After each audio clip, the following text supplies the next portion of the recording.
Over the years, I've given many talks in many different venues. Some of the most exciting have been at the Oxford Union and my TEDx talk in Brixton in England.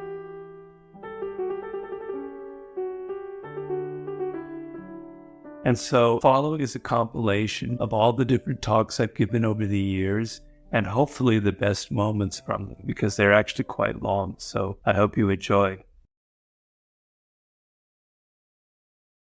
I think of Leonardo da Vinci, who had a quote at the end of his life saying, after you've worked really hard during the day, you've toiled at something, you go to sleep and you have this great feeling like you accomplished something. But when you die, do you have that same feeling? Like, I did something, I accomplished something, now I can die in peace. And I think the worst thing is in life would be to reach the age of 60, 65 and go, God, I could have been so much more. I could have created something. I could have done what I said I was going to do. I could have written that book, but I didn't. To me, I tell anybody, if you're in your 20s, don't ever have that feeling. And it'll come quicker than you imagine. Realize that you want to reach that end with a sense of, I did what I felt I could do when I was a child. I had these dreams and I reached them. We see the book or the project that brings the money and the attention. In other words, we see the visible signs of opportunity and success.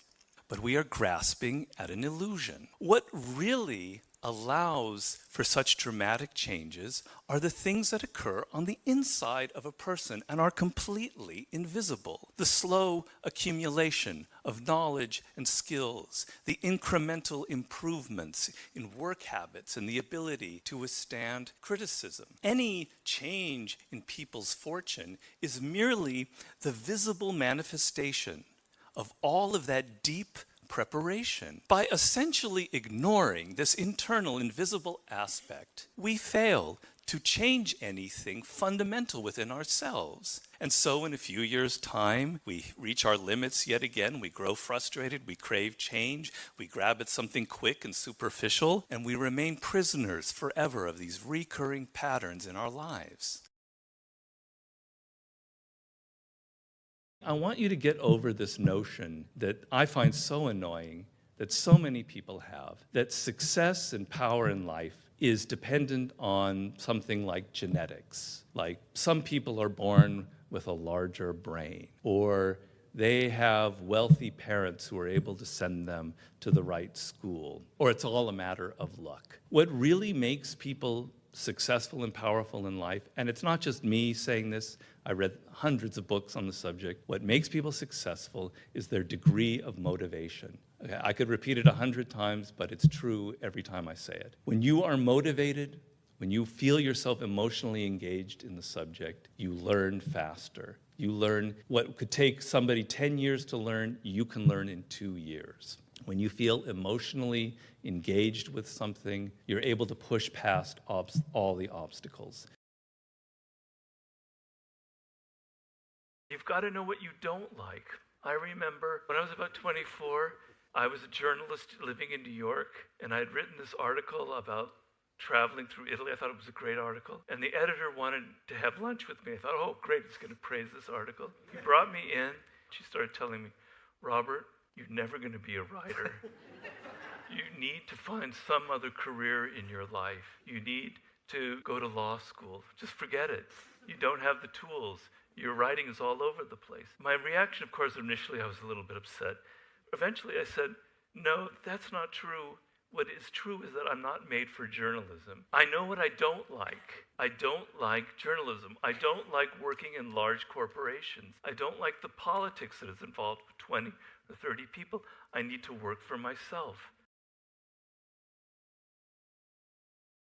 You can't just say whatever is on your mind. You can't just think that being who you are and being natural and being, your normal self is going to get you very far. You have to be careful in this world. I'm not telling you to be paranoid. I'm just telling you to be self-aware, that the people around you have egos, that people are judging you based on what you say, about how you dress, about your style, about how you look, about the friends you associate with. You may not like it, but it's the reality. You have to understand some of these basic principles so that you don't go around making these painful mistakes. So law number one, never outshine the master. The idea is very simple. Your boss who you work for, and wherever you are, you're going to have a boss, even if it's only a company of two people. That person has an ego, has insecurities. And if you try too hard to impress him or her, if you show off too much, you probably are going to inadvertently trigger their insecurities. And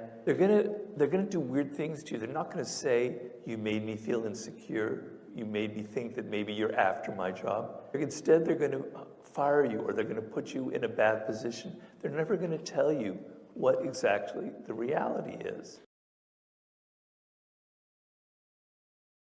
Your attitude is either opening or closing your mind, making you a conventional thinker or a youthful, creative maverick. Now, there are two sides to this power of altering your attitude. The first side, the one we have been exploring now, demonstrates the power you have by altering your attitude will alter your behavior, making you less fearful, more open and creative.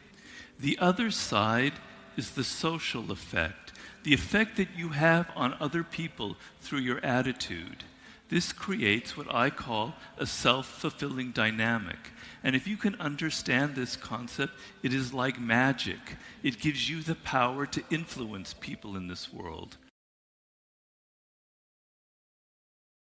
One of the most important life skills that anybody can develop is focus and concentration. I know when I try and figure out an idea for a book that I'm writing, and I give it an hour and then I distract and I go away, I lose something. But if I dig for 4 or 5 hours for 10 days into this one problem, like a madman, obsessed with it, I get somewhere. I get some truth to it, And Steve Jobs, person that we venerate, he was the master of that. Unfortunately, the person who ironically created the iPhone that's driving us all crazy, but he would close his door, leave me alone for 24 hours, I'm going to think this through. You don't realize the power that you have with your brain when you focus on something simple for enough time. It's like a drill boring into a piece of wood. You got to keep on boring and boring and boring until you get all the way through. Sometimes what happens to people, they leave the apprenticeship phase and they feel like they've learned it all. And they stop this process of feeding the brain experiences, and it all kind of dies. And they become what I call conventional. I say that children are born with what we call an original mind, which is a creative and a childlike way, and that what happens to people is they get a conventional mind that goes around in the same grooves. That's what Steve Jobs called it. It's like the grooves of a record, and you just go round and round and round. This mind that I'm talking about is the dimensional mind. It has vast dimensions that it can explore because you fed it. And when you enter this phase, you want to keep that momentum, learning more, practicing more, experimenting, failing if you want, constantly feeding it with new experiences. And that creativity comes of its own because that's how the brain operates. You're more interested in your own ideas and your own problems. That's where your energy and fascination goes. But you must realize that the people you're dealing with are weirder and more interesting than you could ever imagine. I like to tell people, think of the people you deal with as if they were characters in a movie. I had a job once where I was really depressed, people I thought were really awful, and I imagined that they were actually figures in Greek mythology, and I had to figure out which one each one of them was. It helped me a lot because now I had to think about their lives and their childhoods and what made them the way they were. So the people you're dealing with are much more interesting than you imagine. If you can turn that energy around and you can start placing yourself in their shoes, it will go a long way to taking that self-absorption and turning it outward. Sun Tzu wrote that in every battle is won or lost before it is ever fought. And basically what he meant was something is going on in the mind, the strategy itself, that is either right or wrong. And by the time you arrive for battle, you've either won or you've either lost. But the battle he's referring to is the battle in your mind. If your mind is filled with all kinds of ideas from the past, if you repeat the same formulas that you've used again and again, you have already lost the war. If, on the other hand, You try this other approach, and you ground yourself in this idea of do not fight the last war, which I maintain is the foundation of all solid strategic thinking. You have already won the war before it even happens. Boredom is a great thing in life. You want boredom. If you don't experience moments of boredom, then something is wrong with you. And the reason is that when you're bored, you have to develop internal skills for dealing with it. You have to learn how to, with your own mind, find ways to entertain yourself. And so the worst thing that happens are people go for instant gratification. If you can deal with boredom, you understand that greater things will happen if you postpone your need for immediate gratification. So boredom is teaching you something. It's telling you develop your own skills. So instead of grabbing a video game to entertain yourself, when I was a kid, we had to invent games to deal with the boredom when our parents left us alone. We had to become creative and inventive. So you want to feel boredom. Boredom means that you have to do something yourself to get over it. You have to develop those internal muscles and go, I've got to entertain myself. I can't turn on a show. I can't play this game. I have to do it from something from within. If you listen to it and it will develop your character. If you listen to it and you learn the lessons from it properly. There's a quote, this French philosopher Baron de Montesquieu, a political philosopher from the 18th century that I kind of like, and it goes as follows. We have 3 educations in our life. The first is from our parents, the second is from our schoolmasters, and the third is from the world. And the third education contradicts all that we learn from the first 2. And basically, what it means is you go and you learn all of these skills and all these very important things in university, but essentially the years that follow, what I'm going to call your apprenticeship, requires a different way of thinking. The rules are completely different. It's not the same. In fact, many of the things that you learn and many of the habits that you learn early in your life are actually the wrong kinds of things that are going to help you, that you need in this path towards mastery that I'm drawing. According to Keats, the Shakespeares of the world, the highly creative types, cultivate what he calls negative capability. They can negate the ego and its anxieties. They are not in a rush to come to a conclusion about the world or any new phenomenon. They are completely open to entertaining this idea or that idea at the same time while continuing to observe what's going on around them. They can look at ambiguous or contradictory evidence and not be disturbed or feel the need to explain them away. This ability to withstand what seems mysterious, to manage the lack of knowing something with certainty, is the primary quality of all creative people, no matter their profession. The key to the ability to transform ourselves is actually insanely simple. To reverse this perspective, stop fixating on what other people are saying and doing, on the money, the connections, the outward appearance of things. Instead, look inward. Focus on the smaller, internal changes that lay the groundwork for a much larger change in fortune. It is the difference between grasping at an illusion and immersing yourself in reality. And reality is what will liberate and transform you. Once you experience the freedom and sense of power that comes from letting go of the past and facing life with a confident, life-affirming attitude, there will be no turning back. You will stop listening to people who try to arbitrarily set limits on what you can achieve. And you will have that touch of madness and insanity that all great inventors and builders have. Just enough madness to try something that no one else has tried before, and just enough insanity to pull it off. I compare this uniqueness that each one of you has to a voice that's inside of your head. It's telling you, you should be doing this, you should be doing this. It's what fits you, it's what you're good at. But what happens with all of us as you get older is that voice gets weaker and weaker. You listen to your parents who say you need to be a doctor or a lawyer, you need to worry about making money, You listen to peers who are saying, this is a cool job, this is the kind of profession you should be going into. You start thinking in terms of what really matters is I have to be comfortable, I have to look for a position that's comfortable. To the point where you could graduate from college, you could be in your early 20s, and you have no idea who you are. That voice is totally drowned out. And you end up going on a career path that seems right. You're going to make money. It's all, everything's figured out. And in your 20s, you can kind of fake your way through it because you're young, you're energetic, you're smart and everything.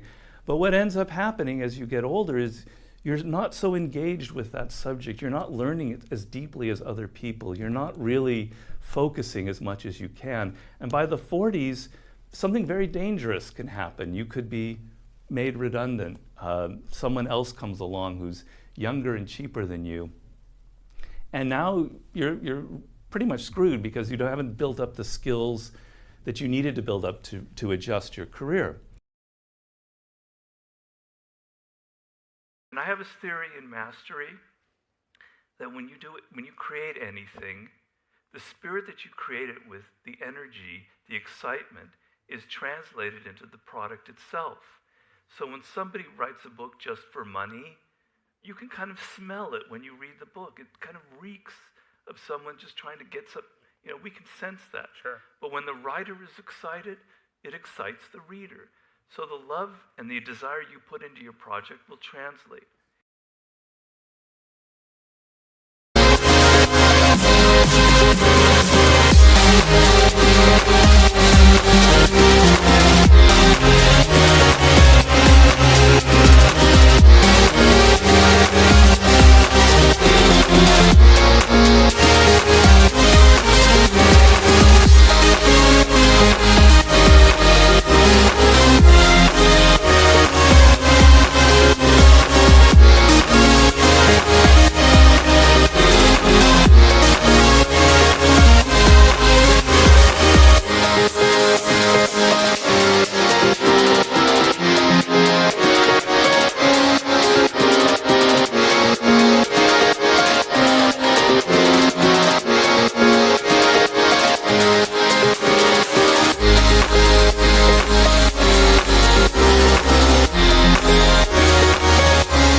The key to everything is actually being strategic with yourself and looking at yourself and being honest with yourself. So if you figure out what your life's task is, if you figure out I was meant to start a business or to write a book or whatever, and it really connects to you, and you have a great love and excitement about it, then when people are being political and they're trying to distract you or they're giving you bad advice, you have the energy to move past it. But if you're filled with doubts and insecurities, if you go, I kind of want to write a book, but maybe I want to start my own restaurant, or maybe I want to write poetry, or maybe I want to be a rock star, it's never going to add up to anything, right?